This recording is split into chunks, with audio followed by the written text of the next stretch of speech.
Hi అండి, అందరికీ నమస్కారం. ఈ వీడియోలో నేను మీకు ఎంతో రుచికరమైనటువంటి పచ్చి కొబ్బరి శనగపప్పుతో కర్రీ అయితే ఏ విధంగా ప్రిపేర్ చేసుకోవాలో ఈ వీడియోలో అయితే చూపిస్తాను. టేస్ట్ అయితే చాలా బాగుంటుందండి. ఒకసారి మీరు కూడా ఈ ప్రాసెస్లో ట్రై చేసి చూడండి. మీకు ఎలా వచ్చిందో నాకైతే కామెంట్ చేయండి. ఇప్పుడైతే ఈ కర్రీని ఏ విధంగా ప్రిపేర్ చేసుకోవాలో ఈ వీడియోలో అయితే చూద్దాం. దీనికోసం నేను ఇక్కడ 1 కప్పు వరకు పచ్చిశనగపప్పు అయితే తీసుకున్నానండి. ఈ పచ్చిశనగపప్పుని ఒక్కసారి క్లీన్ చేసుకొని తర్వాత అయితే వాటర్ పోసి నానబెట్టుకోండి. ఒక అరగంట పాటు నానబెట్టుకుంటే సరిపోతుంది. ఇలా ఒక గిన్నెలో పప్పు వేసుకుని ఇలా వాటర్ పోసి నానబెట్టుకోండి. ఈ పప్పు నానేలోపు అయితే కొబ్బరి తురుము అయితే తీసుకోవాలి మనం. నేను ఇక్కడ 1 కొబ్బరికాయ అయితే తీసుకున్నానండి. ఇదిగోనండి, మీడియం సైజులో ఉన్నటువంటి కొబ్బరికాయనైతే తీసుకున్నాను. ఈ కొబ్బరికాయలోంచి అయితే చక్కగా తురుము అయితే తీసుకుంటారండి పగలగొట్టి.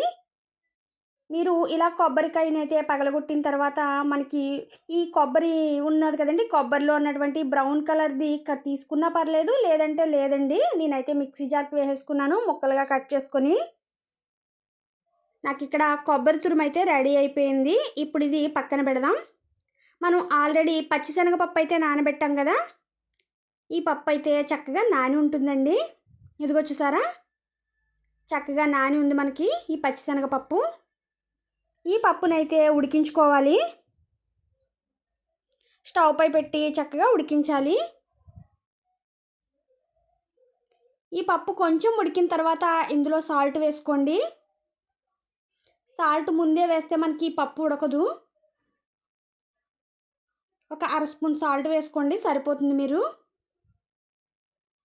ఇదిగో చూసారా, పప్పు ఈ విధంగా ఉడకాలి. మనకి ఒక పప్పు బద్దం తీసుకొని నలిపి చూస్తే మనకు సరిపోతుంది. ఇలా ఉడికితే సరిపోతుందండి. ఇప్పుడు స్టవ్ ఆఫ్ చేసి ఈ పప్పులో ఉన్నటువంటి వాటర్ని అంతా సెపరేట్ చేసుకోవాలి. నేను ఇలా ఒక ప్లేట్లోకి అయితే పప్పుని తీసుకున్నాను. అలాగే 2 ఉల్లిపాయలను ఇలా ముక్కలుగా కట్ చేసుకున్నాను.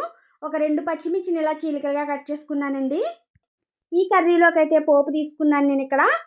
ఒక 10 వెల్లుల్లి రెమ్మలు ఇలా దంచుకొని తీసుకోండి. అలాగే 3 ఎండుమిర్చి, కొద్దిగా జీలకర్ర, కొద్దిగా పచ్చిమినపప్పు తీసుకోండి. సాయి మినపప్పు అంటాం కదా, ఆ మినపప్పు అయితే కొద్దిగా తీసుకున్నాను. అలాగే కరివేపాకు కూడా తీసుకోండి. కొద్దిగా ఆవాలు తీసుకోండి. ఇప్పుడు ఒక 3 స్పూన్ల వరకు ఆయిల్ వేసుకోవాలి ఒక కడాయిలో. ఈ ఆయిల్ కొద్దిగా వేడయిన తర్వాత మనం రెడీగా పెట్టుకున్నటువంటి ఈ పోపు అంతటిని ఇందులో వేసుకోండి. వేసుకొని చక్కగా వేయించాలి. ఈ పోపు వేగిన తర్వాత ఉల్లిపాయ ముక్కలు అయితే ఇందులో వేసుకోండి. మనం కట్ చేసి పెట్టుకున్నాం కదా, ఇందులోనే పచ్చిమిర్చి కూడా వేసుకొని చక్కగా కలర్ చేంజ్ అయ్యేంత వరకు ఇలా ఫ్రై చేసుకోండి. మనకి ఉల్లిపాయలు ఎర్రగా వస్తే సరిపోతాయండి. కొంచెం ఈ ఉల్లిపాయలు ఇలా వేగిన తర్వాత ఇందులో కొంచెం సాల్ట్ వేసుకోండి. మనం ఆల్రెడీ పప్పులో వేసుకున్నాం కదా, చూసుకొని వేసుకోండి. అలాగే కొద్దిగా పసుపు కూడా వేసుకోవాలి. వేసుకొని మొత్తం ఇలా మిక్స్ చేయండి. మొత్తం ఇలా మిక్స్ చేసిన తర్వాత మనం రెడీగా పెట్టుకున్నటువంటి పప్పు ఉంది కదండి, శనగపప్పు ఉడికించి పక్కన పెట్టుకున్నాం. ఈ ఉడికించిన పప్పునైతే ఇందులో వేసుకోండి. ఈ పప్పు వేసిన తర్వాత మొత్తం ఇలా మిక్స్ చేయాలి. పప్పు వేసి ఒక్క 2 నిమిషాలు అయితే ఇలా వేయించండి.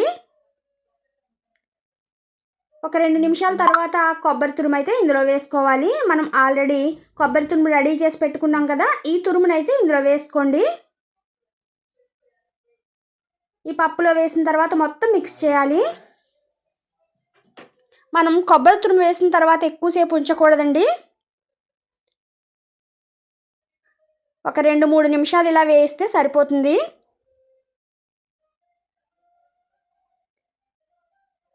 తర్వాత పైన కొద్దిగా కొత్తిమీర ఉంటే కొత్తిమీర వేయండి.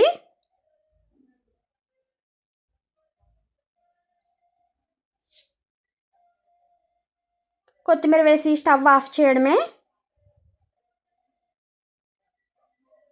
అంతేనండి, ఎంతో రుచికరమైనటువంటి కొబ్బరి పచ్చిశనగపప్పు తాలింపు రెడీ అయిపోయిందండి. చూసారా ఎంత ఈజీగా ప్రిపేర్ చేసాము. టేస్ట్ కూడా చాలా బాగుంటుందండి. మీరు కూడా ఒక్కసారి ప్రాసెస్లో తప్పకుండా ట్రై చేసి చూడండి. ఎంత బాగుందో చూసారా? చూస్తుంటే నోరు ఊరుతుంది కదా. ఓకేనండి, ఈ వీడియోని నేను ఇంతటితో క్లోజ్ చేస్తున్నాను. ఈ రెసిపీ కనుక మీకు నచ్చినట్లయితే తప్పకుండా లైక్ చేసి, షేర్ చేసి, సబ్స్క్రైబ్ చేయండి.